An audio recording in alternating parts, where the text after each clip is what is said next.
বিসমিল্লাহির রহমানির রহিম। এইচএসসি বাংলা প্রথম পত্রের গুরুত্বপূর্ণ প্রশ্নোত্তর। এখানে আমি বাংলা প্রথম পত্রের গদ্যের অপরিচিত গল্পের বহুনির্বাচনী প্রশ্ন এবং সমাধান দেওয়ার চেষ্টা করব। পরবর্তী পর্যায়ে অন্যান্য ভিডিওটিতে বাকি প্রশ্নগুলো দেওয়ার চেষ্টা করব।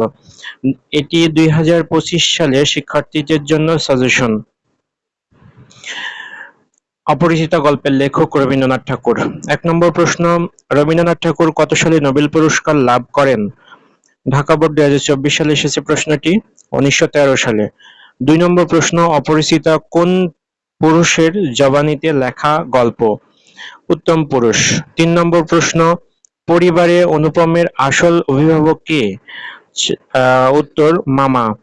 ৪ নম্বর প্রশ্ন, অপরিচিত গল্পে কল্যাণী বিয়েতে কোন রঙের শাড়ি পরেছে বলে অনুপম কল্পনা করেছে? লাল রঙের। ৫ নম্বর প্রশ্ন, অপরিচিত গল্পে কল্যাণীর বিয়ে না করার কারণ কি? ঘ নম্বর উত্তর আত্মমর্যাদা। ৬ নম্বর প্রশ্ন, আসর জমি আসর জমাতে অদ্বিতীয় কে? হরিশ।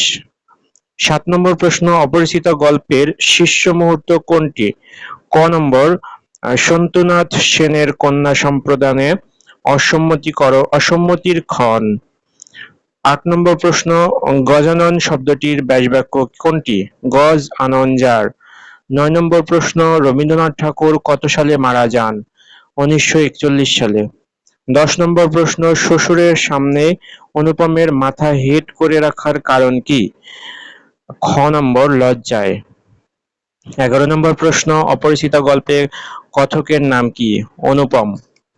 ১২ নম্বর প্রশ্ন, হরিশ মানুষ হিসেবে কেমন ছিল? রসিক। ১৩ নম্বর প্রশ্ন, অনুপমের পিতা গরিব থেকে কিভাবে ধনী হয়েছিলেন? ওকালতি করে। ১৪ নম্বর প্রশ্ন, অনুপমকে শিমুল ফুলের সাথে তুলনা করেছে কে? পণ্ডিত মশাই। ১৫ নম্বর প্রশ্ন, অপরিচিত গল্পে কল্যাণীকে আশীর্বাদ করতে যায় কে? বিনু। ১৬ নম্বর প্রশ্ন, রবীন্দ্রনাথ রচিত গল্পে প্রাধান্য পেয়েছে কোনটি? প্রকৃতি ও গীতিময়তা। ১৭ নম্বর প্রশ্ন, রবীন্দ্রনাথের প্রথম ছোট গল্পটির নাম কি? ভিখারিণী। ১৮ নম্বর প্রশ্ন, রবীন্দ্রনাথের ভিখারিণী গল্পটি কত বছর বয়সে প্রকাশিত হয়? ১৬ বছর বয়সে। ১৯ নম্বর প্রশ্ন, বিনুদার দক্ষতার উপর অনুপমের ভরসা কতখানি ছিল? ১০ আনা। ২০ নম্বর প্রশ্ন, মামাকে ভাগ্য দেবতার প্রধান এজেন্ট বলা হয় কেন? প্রভাবের জন্য। এই ছিল মোট ২০টি প্রশ্ন। আরো অন্যান্য প্রশ্নগুলো বা আরো ছোট প্রশ্ন রয়েছে এমসিকিউ, যা পরবর্তী কোনো ভিডিওতে দেওয়ার চেষ্টা করব। আশা করব ছাত্রছাত্রীদের উপকার আসবে। ধন্যবাদ সবাইকে ভিডিওটি দেখার জন্য। আসসালামু আলাইকুম।